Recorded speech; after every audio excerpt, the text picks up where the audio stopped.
தமிழகத்தினுடைய முதலமைச்சர் மாண்புமிகு இந்தியாவினுடைய இன்றைக்கு தலை சிறந்த முதல்வர் யாருன்னா நம்முடைய ஜோசப் விஜய் தான். எல்லாரும் என்ன சொல்லுவாங்கன்னா, நாங்கள் சொல்றதை செஞ்சிட்டோம், நாங்கள் சொல்றதை செய்வோம், சொல்லாததையும் செய்வோம். உங்களுக்கு தெரியும் நான் யாரு கூட இருந்தேன், நான் ஃபுல்லாக திருட்டு பத்தும் கூட தான் இருந்தேன். இன்னைக்கு சொல்லாத செஞ்சது, சொல்றதே செஞ்சது, அதுக்கு உதாரணம் யாருன்னா எங்க மாவட்டம். அவர் கூட்டு இங்க நிற்கும் போது சொல்றாரு, அவர் கூட்டு சிவாவை அணைச்சு, இது மாதிரி ஒரு லோகத்தில் ஒரு மனுஷனை பார்க்க முடியாது. சிவாவை அணைச்சு நான் பார்த்துக்கிறேன், நீங்க பார்த்துக்கினாரா? தமிழ்நாட்டு வீடு வசதித்துறை தலைவரா கொடுத்துட்டாரா? இப்ப அவரும் அமைச்சர் ஆயிட்டாரா?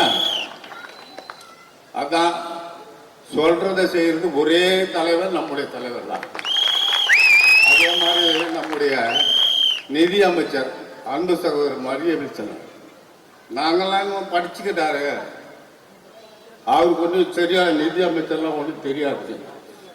மனுஷன் எடுத்துமா விட்டாரு அசம்பிளியில கிழி கிழின்னு கிழிச்சிட்டாரு. தமிழும் கிழிக்கிறாரு, இங்கிலீஷும் கிழிக்கிறாரு. பெரிய போரே நடந்துச்சு அசம்பிளியில. நான் 2006 2011 பாதி இருந்தேன். இது மாதிரி ஒரு நிதி அமைச்சரை பார்க்க எல்லாம் என்ன சொன்னாங்க, என்னப்பா அவருக்கு ஒன்றும் தெரியாது, படித்தவர், அவருக்கு நிதியை பற்றி எப்படி தெரியல, அக்யூரேட்டா 10 பைசால இருந்து அந்த ஒரே ஒரு பைசா கணக்கு பூரா சொல்லிட்டார். இன்னைக்கு நாட்டில் எவ்வளோ நிதி இருக்குது, எவ்வளோ செலவு பண்ணணும், என்ன சமாச்சாரம் கிளீனா புட்டு புட்டு வச்சுட்டு கடைசியா கோவத்தில் மைக்க கூட தட்டிட்டு உட்காட்டேன். பார்த்தீங்களா டிவியில்? அதான் நிதி அமைச்சர். நம்முடைய கினோரா, அவர் கினோரா தான். இன்னும் கொஞ்சம் விட்டாரு, கொஞ்சம் நெகிந்தாருன்னா போடு அவளையும் போட்டுக்கலாம்.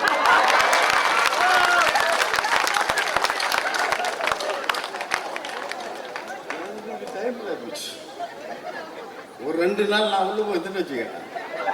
ஏன்னா எனக்கு பார்த்தேன்னா நான் ராஜா, எனக்கு 5 நிமிஷம் தான். யாரு தளபதி வந்தாரு, கொத்து பரோட்டா முடிஞ்சிச்சு. நான் 5 நாள் ஜாலியாக சுத்திட்டேன். பார்த்தா அவர் வந்தப்போ குளத்தூர் திருவிழாநகரே அப்படி சும்மா ஜொலிக்குது. 25,000 30,000 பேர் இருப்பாங்க. நான் அன்னைக்கே சொல்லிட்டேன், நான் ஜெயிச்சிட்டேன், புரிஞ்சு வச்சா. யாரா இருந்தா நாக்குது, அது சாலினா இருந்தாலும் சரி, அவங்க அப்பாவே தவிர ஜெயிச்சிருப்பேன்.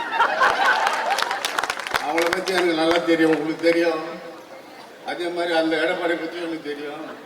இந்த தமிழ்நாட்டில் இருக்கிற இவங்களை பற்றி எனக்கு மொத்தமாக தெரியும். இனிமே தேரவே மாட்டானுங்க. இனிமே நான் விளையாட்டு சொல்ல சீரியஸாக சொல்றேன். மேடையில் 2 கட்சியுமே கிடையாது, திமுக கூட அண்ணா திமுக கூட, ஒரே கட்சி தாவே கதா.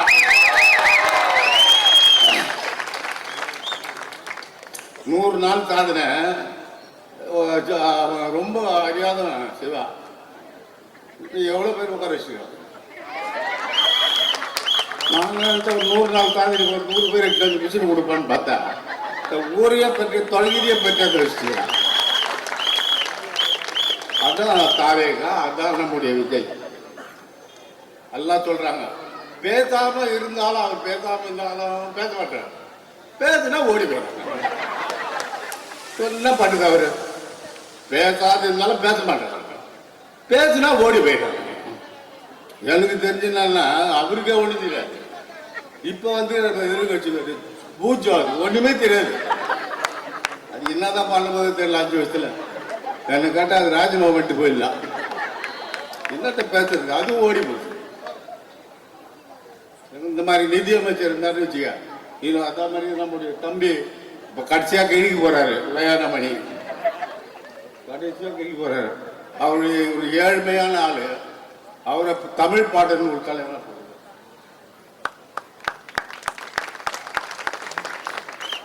சாதாரண தொண்டர்கள் வந்து பேசிட்டு போனார். தாமன் ஆட்டோ டிரைவர், நம்ம எந்த காலத்திலேயே அதில் நம்ம திமுகவில் 25 வருஷம் செத்தாதான் ஒரு வட்டச்சடம். ஏன்னா அவங்களே இருப்பானுங்க, அவங்களே இருப்பானுங்க, குடும்பத்தில் இருப்பான். பொண்டாட்டி, பொண்ணு, புள்ள, பேரன், பேத்தி. இனிமேல் போனியாக மாட்டீங்க, இனிமேலுக்கு போனியாக மாட்டீங்க. அவரு தான், நீங்க தான், நாங்க தான், நீங்க தான். இனிமேல் இந்த தமிழ்நாட்டில் அது இது நாங்க தான் பார்த்தா மன்னர், இந்த மன்னர்கள்லாம் சொல்லாதீங்க. ஒழுங்கா சபைக்கு வந்து 5 வருஷம் நடத்த முடிஞ்சா நடத்துங்க. ஆனா நடத்த மாட்டாங்க, வர மாட்டாங்க. எல்லாம் பழைய பெற்றாலிங்க, விட்டா போறன்னு இருக்கு. நம்ம தளபதி கண்டி சும்மா ஒரு ரெண்டு பேரை தட்டி விட்டாந்து வச்சுக்க, காலி எழுதுங்க. அது நம்ம நிதியமைச்சர் தான் சொல்லணும். நாங்களாம் பேச ஒரு மாதிரியா இருக்கு. நாங்களாம் பேசணும்னு வச்சுக்க வேற மாதிரி போயிடும்.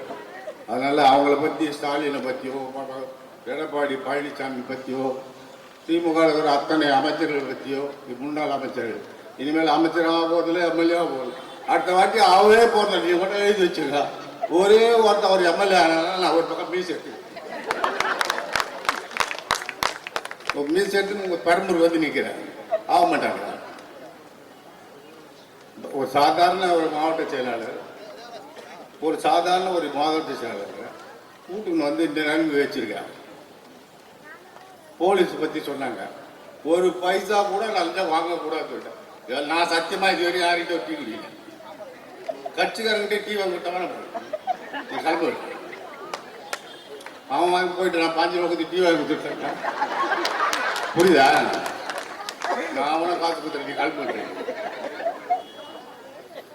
அதனால சிறப்பான ஆட்சி. இன்னைக்கு தமிழ்நாட்டுக்கு லஞ்சம் இல்லாத ஒரு முதலமைச்சரை கொண்டு வந்திருக்காங்கன்னா நம்முடைய ஜோசப் விஜய் தான். அது இருந்து அடிப்பாரு மகளிர் இதை விட்டா தமிழ்நாடு பூரா கீழ்ச்சி வரும். என்ன பேசிச்சு பார்த்தீங்களா கொஞ்ச நேரத்துக்கு முன்னாடி? இது மாதிரி ஒரு 10 பேர் இருந்தாங்க நம்ம தமிழ்நாட்டுக்கு. அடுத்த வாட்டி அவனுமே இங்கே திமுகவில் நிற்க மாட்டான், ஏடிஎம்கள் நிற்க மாட்டான். அவ்வளோ அருமையான ஒவ்வொரு நிகழ்ச்சியும், அருமையான நிகழ்ச்சிகள்லாம் பண்ணியிருக்காங்க. இன்னைக்கு அவரை எழுத்து பேசவும் முடியல, அவருக்கு சிரிப்பும் வருது. இவனுங்களை பார்த்தா அவருக்கு ஒரு மாதிரியா இருக்கு, எழுந்து போயிடுறாரு, எழுந்தே போயிடுறாரு. ஆகவே இந்த சிறப்பான இனிமேல் இந்த ஆட்சியை எந்த கொம்பனாலையும் ஆட்டவோ அசைக்கவோ முடியாது என்று எனக்கு தெரிஞ்சு ஒரு 25 வருஷம் இவர் தான் இருப்பார். அதுக்கப்புறம் நம்ம எல்லாம் இருக்க மாட்டோம். அவர் இருப்பார், 100 ஆண்டு காலம் இருப்பார். அவரோட இந்த சிவா, லயாலமணி, நம்ம மரியன் ஜோசப், நான் கொஞ்சம் கஷ்டம்தான், வயசாக போதில்ல, 77 வயசு இருந்தாலும் அவரை பார்த்து பாரு, ஒரே நிமிஷம் தான் பார்த்தாரு, குழந்தை கேட்டாரு, கொடுத்துட்டாரு. 5 நிமிஷம் வந்தாருப்பா, நான் ஜெயிச்சிட்டேன்ப்பா. 5 நிமிஷம் வந்தாரு பெரம்பூருக்கு, அதிக ஓட்டுல ஜெயிச்சிட்டாரு. ஆனா இன்னும் ஒரு நாளைக்கு, இன்னும் ஒரே ஒரு நாள் தமிழ்நாடு பூரா காலி, மொத்தம் 200 சீட்டு வந்துடு. இவனுக்கு அங்க பயந்துக்கணும் இல்லை, கொடுக்கறது இல்லை, போகவும் வேணான்றானுங்க. இப்படி பண்ணி ஒரு நாசனம் பண்ணி அவ்வளோ மீறி. ஆனா இந்த மகளிர் பெண்கள் சொல்ல கூப்பிடுன்னா வாரி கொட்டிட்டாங்க ஓட்டுங்க. எங்க பார்த்தாலும் விசில் தான். நான் பூத்துல போய் ஓட்டு போடலாம், நான் போறேன், அங்க ஒரு பொண்ணு விசில் அடிக்குது. பார்த்தேன் நான், நம்ம ஜெயிச்சிட்டோம், நம்ம ஏன் போய் அல்லாட்டிக்கிட்டோம், போய் சுற்றி காரில் போக ஜப் பண்ணி. அது மாதிரி இன்னைக்கு சிறப்பான ஆட்சி. அவர் இன்னைக்கு பாருங்க, அவர் அறிவிச்ச திட்டம்லாம் ஒன்றா அறிவிச்சுட்டு மதுக்கடை இப்போ 713 ரன் கொஞ்சம் கொஞ்சமாக மூடி ஒரு 500-600 கடை இருக்குமா, 500-600 கடை இருக்குமா. இப்போ சிங்கப்பன் திட்டம் எல்லா ஏழை எளிய மக்களுக்கும். ஆனால் ஒரு சாதாரணமாக அவரை மாதிரி ஒரு மனுஷன் கிடைக்க மாட்டாங்க நான் பார்த்த வரைக்கும். இவனுங்கெல்லாம் போய் பார்க்கணும்னு போனேன், 3.5 மணி நேரம் 4 மணி நேரம் எங்களை மேலே பார்க்கறதுக்கு. நீங்களாம் போனால் பார்க்கவே முடியாது. ஆனால் இவர் சாதாரண கூட்டு பக்கத்தில் நின்று போட்டு எடுத்தாங்க. இப்படி ஒரு மனுஷன் தானே நாட்டுக்கு தேவை. அதனால தான் தேர்ந்தெடுத்தாங்க. 25 வருஷத்துக்கு இந்த தமிழகத்தில் இன்னும் போனான்னு சொல்ல போனா இன்னொரு அடுத்த 5 ஆண்டுக்கு இந்தியாவை எட்டி பார்க்கப்படுது. இந்தியாவை எட்டி பார்க்கக்கூடிய சக்தி இப்போ வந்திருக்கு. ஆகவே இந்த சிறப்பான கூட்டத்தை நடத்தி கொண்டிருக்கின்ற என் அன்பு தம்பி மாவட்ட செயலாளர் தமிழ்நாடு வீட்டு வசதித்துறை தலைவர் மரியாதைக்குரிய தம்பி அவர்களுக்கு என்னுடைய நன்றியை தெரிவித்துக் கொண்டு என்னுடைய இந்த உரையை முடித்துக் கொள்கிறேன். ஏன்னா எனக்கு குளத்தூர்லேயே கூட்டம் கிடையாது. அதனால் இதோடு முடிச்சுக்கிறேன். நன்றி, வணக்கம்.